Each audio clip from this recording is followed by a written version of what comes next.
What up guys, Stickman here. First of all, I don't know when you're going to be watching this, but if you're watching this before the Sony State of Play and Summer Game Fest, do not go on Twitter right now because Sonic Racing CrossWorlds footage is everywhere. I'm talking massive leaks. If you want to go in blind, get off Twitter. If you don't mind, I guess that's fine. You can always go back to doom scrolling on the For You page. I just wanted to give you this heads up because we're so close to these events. I'm sure we're going to get trailers related to the leaks. Because I got spoiled, I can't really make a reaction video, but I want you guys to go in blind because you are going to be very surprised. I'm telling you right now. Anyways, let's get into Sonic Blitz. You may have seen footage on my channel yesterday. That's because I totally moved to the Philippines. Yep, I packed a new Apple account in the travel bag and we moved over. But yeah, I played it. You know, I played most of the game. I'm pretty sure I'm almost done everything. I just got to finish the Blitz Pass stuff and the weekly missions, but I'm done with the ring journey. And once all the CrossWorlds hype dies down, I'll probably get a first impressions video out soon. But yeah, don't worry too much. As of right now, you're not really missing out. There isn't really much to do. It's really bare bones, but I always love the early mobile game launch phases because you're like, look at this. It's a mobile game without microtransactions yet. It's beautiful. But after playing for about half a day, I would say that right now, with the very limited cards available, the most powerful card in the game by far has to go to Super Sonic. Makes sense, you know, he's the only super form in the game, and he's really easy to obtain too. You just gotta get up to a certain ring threshold in Ring Journey, and that's it. Boom, you've unlocked him. Sonic Blitz has three main types of card stats, I guess you could say. The first one on the top left is ring power. For example, Big has 7, meaning he can deal 7 hits of damage. The top blue circle number is your energy. It's basically the in-match cost to place down a card. So better cards take more energy to place down. And on the top right, you've got the HP bar. So for example, Big can take 5 hits when getting into battles with other cards before he gets knocked out. So after I explained all of that, you're probably thinking, well, why is Super Sonic at 0 ring power? Doesn't that mean he's the weakest card? Yes.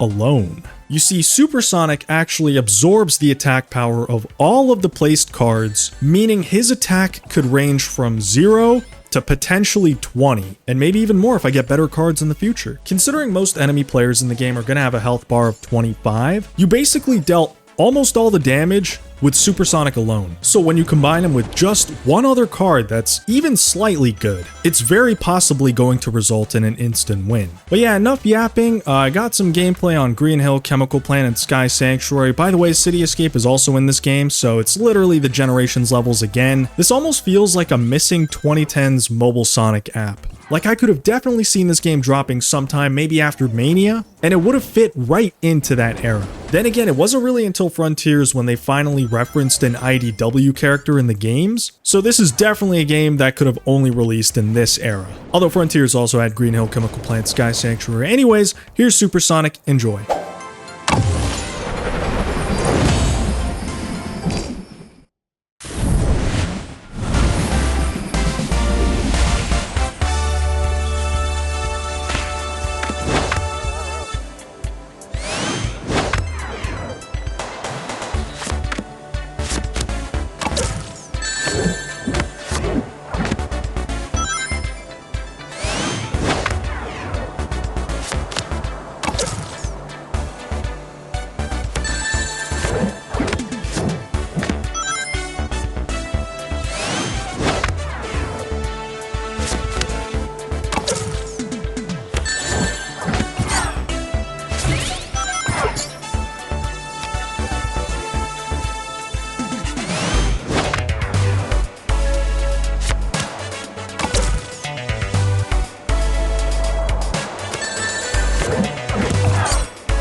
Massive shout out to all the channel members, man. You guys are insane. We got Pack Sonic Gaming, Mr. Needlemouse, Hashim Ali, Speeder Light, Stiffiginer, James, Nostalgia Addict, Goku Black, MLM0130, The Tunes Maker, and Neon Flick. If you'd like to become a channel member, be sure to hit that join button, and I'll see you guys in the next one.